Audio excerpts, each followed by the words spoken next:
Taxes could be going up in 3 Wake County towns. A combined $200 million worth of parks and rec bonds are on the ballot next month. It would pay for new parks, greenways, and community centers. Voters in Fuquay-Varina, Holly Springs, and Wendell will decide whether these upgrades are worth paying a higher tax rate. WRL's Matt Dahlhelm digs into the projects and found out just how much it would cost you. Grass now grows out of the sand traps that agitated golfers on the Crooked Creek course. Its cart paths now carry walkers, runners, and cyclists through the greens. And it is one of our prize 170-acre parks here. This is now Hilltop Needmore Park and Preserve in Fuquay-Varina. Funding is on the ballot to transform the former golf course into a park with new ball fields and pickleball courts. So bonds are the most efficient, cheapest way that we can borrow money as a town to pay for projects to happen. A $60 million bond would pay for those upgrades and renovations to the community center. A new 70-acre park, indoor sports complex, and greenway are also part of the bond. It would increase the tax rate by 8 cents. That adds up to about $224 more a year for the average homeowner. We continue investing in our parks, adding additional green land, and giving great places for people to go out and walk and enjoy themselves.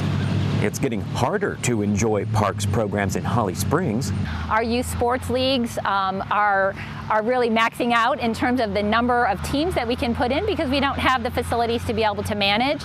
The town's population has doubled since the last parks bond in 2011. Families that have been attracted here are now bringing their parents down, and our senior population is growing. And we want to make sure we're able to provide those services, whether it be social activities or physical activities, to everybody in the community. A multi-generational indoor rec center, pickleball and basketball courts, a splash pad, and skate park are all part of a new park that would be paid for by a $100 million bond. It would cover these 56 acres of land across from Holly Springs High School on Cass Holt Road.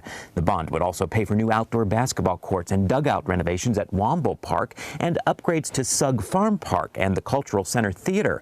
A 5-cent tax rate increase would cost the typical Holly Springs household roughly $187.68 per year. Holly Springs is a growing community. It's a special place, and in order to meet the demands of our businesses and our residents, we need to plan for today and into the future. Matt Dahlhelm, WRAL News, Wake County. So we should also mention Wendell's Parks and Transportation bonds. Together, they're $50 million. The Parks bond would pay for the new athletic field complex and a new recreation center, plus expand the Buffalo Creek and Main Street greenways.